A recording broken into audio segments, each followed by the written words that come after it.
Hi ಸ್ನೇಹಿತರೆ, ಇದೊಂದು ಅಡಿಕೆ ತೋಟ. ಇದು 8ನೇ ವರ್ಷದ ಅಡಿಕೆ ತೋಟ. ಆಲ್ರೆಡಿ ಕ್ರಾಪಿಂಗ್ ಬಂದಿದೆ.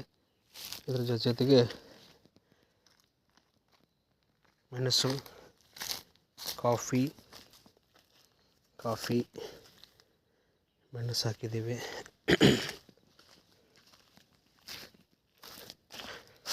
ಮೆಣಸು ಇರುತ್ತೆ, ಹಬ್ಬಿದೆ.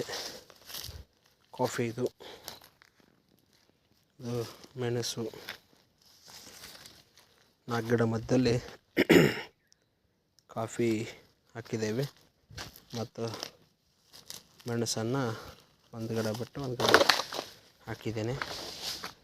ಈ ರೀತಿ ಕಾಫಿ ಇದೆ. ಮತ್ತು ಒಂದು ಬೀದಿಯನ್ನು ಬಿಟ್ಟು ಥರ ಇಲ್ಲಿ ಮತ್ತೆ ಕಾಫಿ ಮೆಣಸು.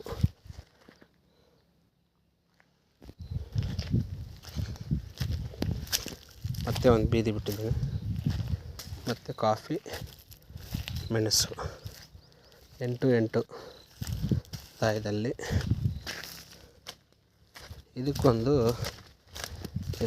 COC ಕಾಪರ್ ಆಕ್ಸಿಕ್ಲೋರೈಡ್ ಮತ್ತು ಪೊಟ್ಯಾಷಿಯಂ ಹ್ಯೂಮಿಕ್ ಆ್ಯಸಿಡನ್ನು ಹಾಕೋಕ್ಕೆ ಇಲ್ಲಿದೆ ನೋಡಿ.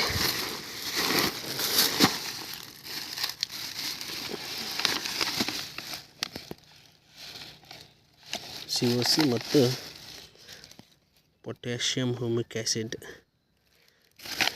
ಹ್ಯೂಮಿಕ್ ಮತ್ತು ಪೆಲ್ವಿಕ್ ಆ್ಯಸಿಡ್ ಗಳನ್ನು ವಾಟರ್ ಸಲಬಲ್ ಕ್ಯಾನ್ ಮುಖಾಂತರ ಹೆಂಗೆ ಹಾಕೋದಂದರೆ ನೋಡಿ, ಇಲ್ಲೊಂದು ಸ್ಪ್ರೇ ಮಿಷಿನನ್ನು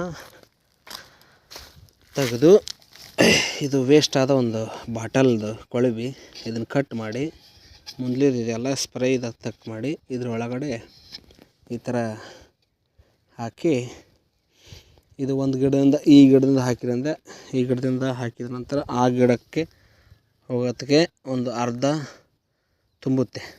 ಅದನ್ನು ಈ ಥರ ಡೌನ್ ಮಾಡಿಬಿಟ್ರೆ ಅದರ ಗಿಡದ ಪಕ್ಕದಲ್ಲಿ ಬುಡಕ್ಕೆ ಹಾಕ್ತೈತಿ. ನಂತರ ಮತ್ತೆ ಮುಂದಕ್ಕೆ ಹೋಗಿ ಮತ್ತೆ ಹಾಕೋದು. ಆಲ್ರೆಡಿ ಯಾರೋ ಮಾಡಿದ್ರೂ ನನ್ನ ತಿಳುವಳಿಕೆಯಿಂದ ನಾನು ಈ ಥರ ಮಾಡಿದ್ದೀನಿ. ಮತ್ತು ಬೇರೆ ಕಡೆ ಹೋದರೆ ಮತ್ತೆ ಇದಕ್ಕೆ ಎಕ್ಸ್ಟ್ರಾ 50-100 ರೂಪಾಯಿ ಕೊಟ್ಟು ಮಾಡಬೇಕಾಗತ್ತೆ. ಇದು ರೈತರು ತಲೆ ಓಡಿಸಿ ಇದನ್ನು ಮಾಡಿ ಅನುಕೂಲ ಆಗುತ್ತೆ.